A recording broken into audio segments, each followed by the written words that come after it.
আসসালামু আলাইকুম সবাইকে।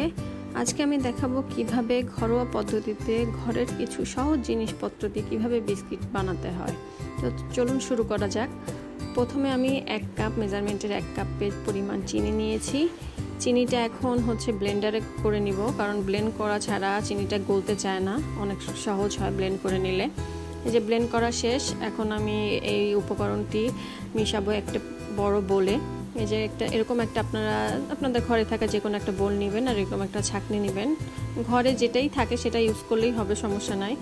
এখন এখানে দিলাম আমি 2 কাপ পরিমাণ ময়দা, মানে আমি 1 কাপই দেখিয়েছি, কিন্তু এখানে লাগবে 2 কাপ পরিমাণ ময়দা, কিংবা ঘরে থাকা আপনি আটা দিয়েও করতে পারেন, সমস্যা নাই।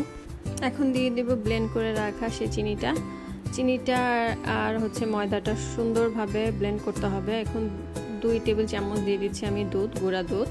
বাসা সবারই কম বেশি গুঁড়া দুধ থাকে, 2 টেবিল চামচ পরিমাণ দিলেই হবে। আমি একটু সামান্য পরিমাণ বেশি দিয়েছিলাম ফ্লেভারটা ভালো আসার জন্য। এখন দিয়ে দিচ্ছি baking powder, 1 teaspoon baking powder দিচ্ছি। এখানে বেকিং সোডা ইউজ করলেও হবে, সমস্যা নাই, এটা জাস্ট ফোলার জন্য ইউজ করা হচ্ছে। বেকিং পাউডারটা সব থেকে ভালো যেহেতু বিস্কিটের তৈরিতে। আর এরপরে দিচ্ছি সামান্য পরিমাণ লবণ দিলে আসলে চিনির গুণাগুণটা বেড়ে যায়, চিনির টেস্টটা ভালো থাকে। এবারে যে সব উপকরণগুলো একসাথে ভালোভাবে চালনি দিয়ে ছেঁকে নিচ্ছি। এখন এখানে 1 কাপ আপনার তেল লাগবে, সয়াবিন তেল। এখন আমি সব উপকরণ শুকনো হাত দিয়ে মিক্স করে আস্তে আস্তে দিব, সব একবারে দেওয়া যাবে না, কারণ দেখা গেছে অনেক সময় অতিরিক্ত হয়ে যায় তেলের পরিমাণটা। সো আস্তে আস্তে আপনার 1 কাপও লাগতে পারে, কম বেশি লাগতে পারে, সেটা আপনি বুঝবেন আপনার ময়ানের সাথে। আপনি যখন সেটাকে ডো বানাবেন তখন আপনি নিজেই বুঝতে পারবেন ডোটা কেমন হচ্ছে। এই যে ডোটা ঠিক এরকম হবে, এরকম সফট হবে, এরকম একটু অয়েলি আসবে। এখন আমি ওভেনে দিব, ওভেনে 170 রাখবো, টেম্পারেচারটা 170 রাখবো, আর উপর নিচে হিট রাখবো। আর এখানে 5 মিনিটের হিটের জন্য দিয়ে দিব। 5 মিনিট আপনারা প্রি হিট করে নেবেন। এই তো প্রি হিট করা শেষ। এখন আমি একটা ওই যে মাইক্রোওয়েভের যে ট্রেটা থাকে সেখানে আমি একটু অয়েল দিয়ে দিচ্ছি, জানি সেটা লেগে না যায় বিস্কিটগুলা। এখন এই যে ছোট ছোট ডো করে হালকা আলতো হাত দিয়ে আপনি জাস্ট ডো করে দিবেন। এখন ডিজাইন আপনার কাছে কাটারও থাকতে পারে, আপনি কাটারও ইউজ করতে পারেন, যে কাটারের শেপগুলো দিয়ে স্টার শেপ করা যায়, স্কোয়ার শেপ করা যায়। এই যে এখন আমি একটু স্পুন দিয়ে একটু ডিজাইন করতেছিলাম, কারণ আমার কাছে কাটার ছিল না।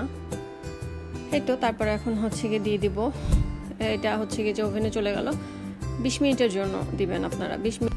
এই যে 20 মিনিটের জন্য দিয়ে দিলাম। এখন ওয়েট করা পালা। এই যে 20 মিনিট শেষ। এখন দেখবো কালারটা ভালো বোঝা যাচ্ছে কিনা জানি না, বাট অনেক সুন্দর হয়েছে আলহামদুলিল্লাহ, অনেক নরম আর মুচমুচে হয়েছে। আপনারা বাসায় বসে ট্রাই করতে পারেন। সিম্পলি জিনিসগুলো, বেশি উপকরণ দেওয়া লাগে না, কম বেশি সবার বাসায় এগুলো থেকে থাকে।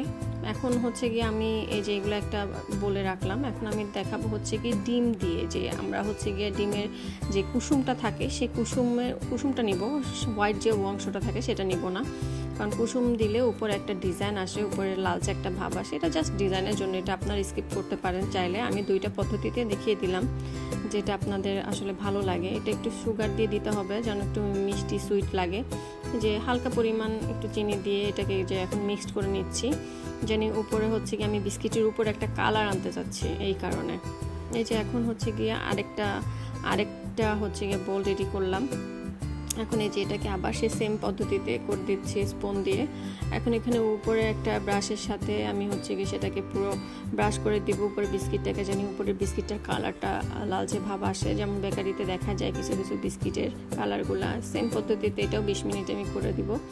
এখন দেখেন এই যে 20 মিনিট পর রেজাল্ট। আমি আসলে এই কালারটা চাচ্ছিলাম না, আমি আসলে হোয়াইট কালারটা চাচ্ছিলাম। এখন অনেকে এই কালারটা পছন্দ করে, অনেকে হোয়াইট কালারটা পছন্দ করে, যে ডিম দেওয়ার ফলে যে এই কালারটা আসছে, রেড কালার। আপনাদের ভালো লাগলে আমার চ্যানেল অবশ্যই সাবস্ক্রাইব করবেন। আল্লাহ হাফেজ।